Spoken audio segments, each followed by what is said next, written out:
মেয়েদের আসলে বিয়ে হয় না, চমৎকার একটা চাকরি হয় যার কোনো বেতন হয় না।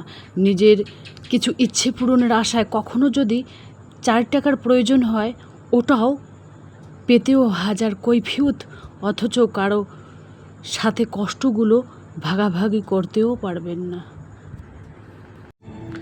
গ্রামের মধ্যবিত্ত সংসারের গৃহিণীরা সপ্তাহে 50 টাকা করে জমিয়ে লাখপতি হওয়ার কৌশল, মানি সেভিং টিপস। আর আমার ছোট্ট টিনের কুঁড়ে ঘরটা প্রচণ্ড গরমে যেভাবে গুছিয়ে নেই, সেই ছোট্ট মিনি ব্লগ আজকে তোমাদের কাছে আমি শেয়ার করব। তো নতুন দিনে নতুন আরেকটি ব্লগ ভিডিও নিয়ে হাজির আমি আপনাদের মাঝে সাভানা, ভারতের ছোট্ট একটা গ্রাম শীতলকুচি জেলা থেকে বলছি। তো welcome back to my channel. আসসালামু আলাইকুম। তোমরা সবাই কেমন আছো? আমি আশা করি তোমরা সকলে ভালো আছো। আলহামদুলিল্লাহ আমিও ভালো আছি, আর আমার পরিবার পরিজনদের নিয়ে আলহামদুলিল্লাহ আমি ভালো আছি। আর আমার প্রাণপ্রিয় কলিজা আপু ভাইয়েরা, তোমরা সবাই কেমন আছো?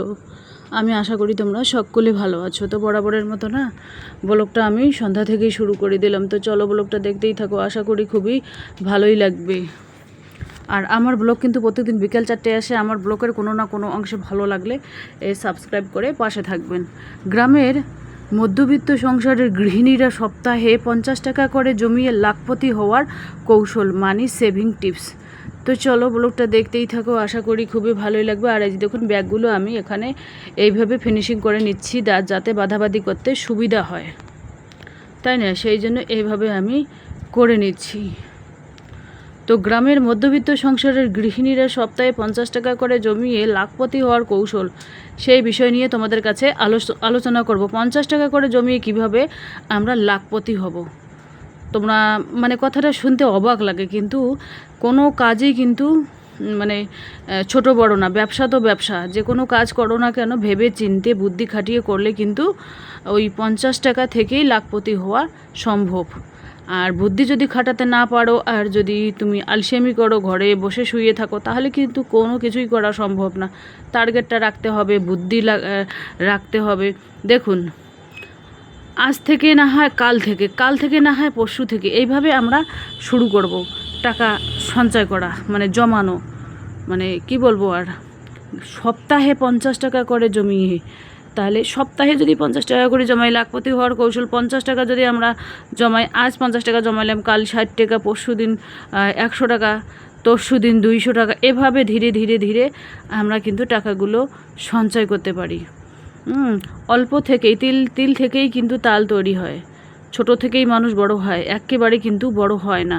টাকা আছে তো তোমাদের দাম আছে, সম্মান আছে, ভালোবাসার কোথাও অভাব পাওয়া যাবে না খুঁজে। যদি টাকা না থাকে তাহলে চারপাশে কিন্তু ভালোবাসার হাহাকার অভাব হবে, এরকম একটা পরিস্থিতি। সেই জন্য আমাদের নিজেকে বাঁচিয়ে রাখতে গেলে, মনকে খুশি রাখতে গেলে আমাদের কিছু না কিছু টাকা সঞ্চয় করে রাখতে হবে। আলহামদুলিল্লাহ, তো টাকা সঞ্চয় হচ্ছে নিজের কাছে। তো যাই হোক, আমি যেভাবে জমাই আর কি, আমি কোনো দিনও 50, কোনো দিনও 100, কোনো দিনও 200, কোনো দিনও 500, যেমন আয় তেমন সঞ্চয় করি। আমি যেমন ইনকাম করি তেমন আমি সঞ্চয় করি। যদি কম ইনকাম কম সঞ্চয় করি, বেশি ইনকাম বেশি সঞ্চয় করি। সব কিছু হচ্ছে নিজের কাছে। এবার আমি কাঠের ফার্নিচারের আলমারিটা একটু শুকনো ন্যাকড়া দিয়ে মোছামুছি করে নেব। বাপরে বাপ কি গরম, মানে কি বলবো। আর 2-3 দিন থেকে যা গরম পড়ছে, আর যাদের অ্যালার্জি আছে গরমের মধ্যে কিন্তু অ্যালার্জিটা বেশি হয়। মানে চুলকি করে, একটু শুয়ের মতো হানাহানি করে, কেমন যেন একটা করে, ভালোই লাগে না। তো এই যে দেখুন বিছানার কয়েকটা অগোছালো কাপড় আমার নিজের গুছিয়ে নেব আর কি, দাঁড়িয়ে দাঁড়িয়ে। আর যখন ব্লগ করি তখন কিন্তু আমি ওই স্ট্যান্ড ফ্যানটা বন্ধ করে দেই, উপরের সিলিং ফ্যানটাই চালু করে দেই। যখন কোনো ব্লগ এডিট করি তখন কিন্তু আমি স্ট্যান্ড ফ্যানটা বন্ধ করে দিই, কারণ স্ট্যান্ড ফ্যানের যা শব্দ কিছুই শোনা যায় না। তো যাই হোক, এভাবে কয়েকটা অগোছালো কাপড় আমি গুছিয়ে নিচ্ছি। আর তোমরাও চাইলে আমার মতো করে কিছু না কিছু টাকা সঞ্চয় করতে পারো। অল্প অল্প করে সঞ্চয় করবে, বেশি করে নাও যদি করতে পারো তাহলে অল্প অল্প করে সঞ্চয় করবে। দেখুন, টাকা সঞ্চয়টা আমি তোমাদের কাছে এই কারণে বলছি, আমাদের এখন জীবন আছে, যৌবন আছে, আমরা এখন টাকাকে উড়াবো বেশি, 2 হাত দিয়ে উড়াবো। 10 টাকা হলে আমরা 10 টাকায় উড়িয়ে দেই। কিন্তু এই সময়ে কিন্তু টাকাটাকে সঞ্চয় করা উচিত, কারণ বৃদ্ধ বয়সে তো আমরা ইনকামই করতে পারবো না, তা টাকা কীভাবে সঞ্চয় করব? এখন জোয়ান বয়স, যা হোক, হাঁস হোক, মুরগি হোক, কবুতর হোক, যেটাই হোক না কেন, যেভাবে হোক, সবাই কিন্তু ইনকাম করে, সবার কিন্তু ইনকাম করার ধরন আলাদা। তো ঘড়িটা আর কি নষ্ট হয়েছিল, তো ঘড়ির ব্যাটারি লাগিয়ে নিয়ে আসলাম। তো ভাবলাম যে দেখি, ফিতেটাও নতুন লাগিয়ে নিয়ে এসেছি। তো ঘড়ি একটা নেব, সোনাটা ঘড়ি, টাকা হলে সোনাটা ঘড়ি নেব। মানে আমার ঘড়ি পরা খুব শখ। আমার যখন থেকে বিয়ে হয়েছে তখন থেকে আমি ঘড়ি পরি। আমি কোথাও গেলে ঘড়ি হাতে না পরলে আমার হাত বিলকুল ফাঁকা ফাঁকা লাগে, খালি খালি লাগে, ভালোই লাগে না, একটা অভ্যাসে পরিণত হয়েছে। তো তোমরাও চাইলে আমার মতো করে টাকা এভাবে সঞ্চয় করতে পারো।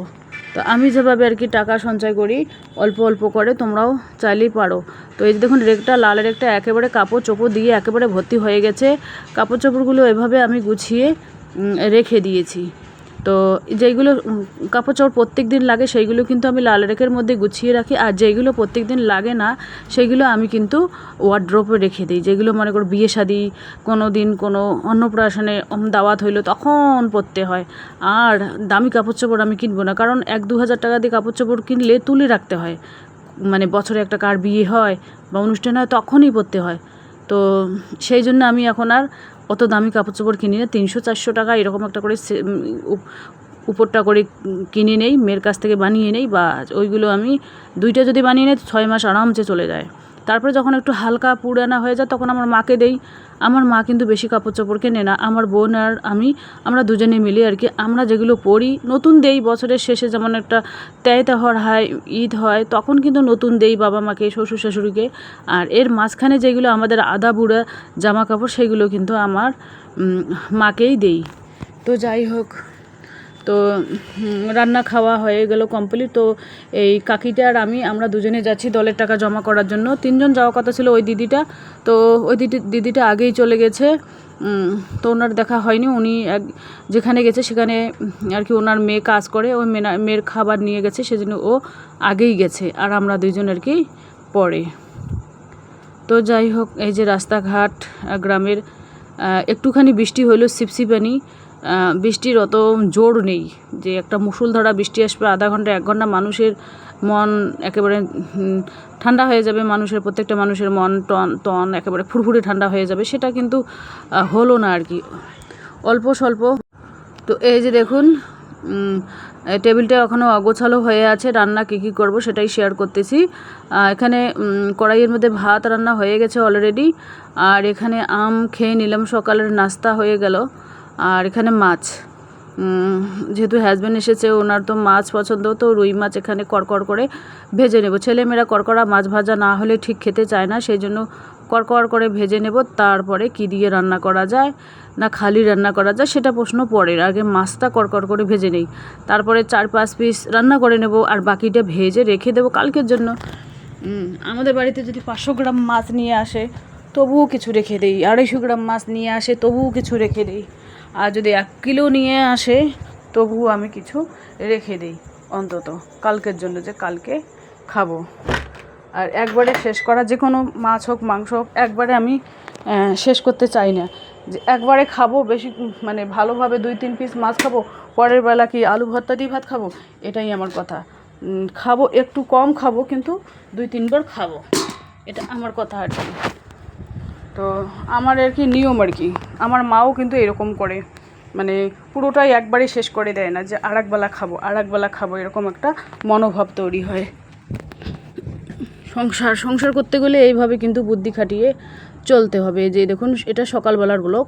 তো ছেলে খেতে বসেছে, ছেলে কিন্তু জানে না আমি ক্যামেরা করতেছি, চুপ করে করতেছি আর কি। ছেলে ভাত খেতে বসেছে, তো চলো আমিও বসেছি। এই যে দেখুন, বিছানার মধ্যে মাছ,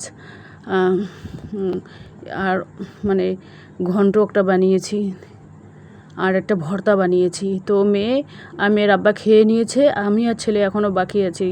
তো চলো টাটা, আল্লাহ হাফেজ।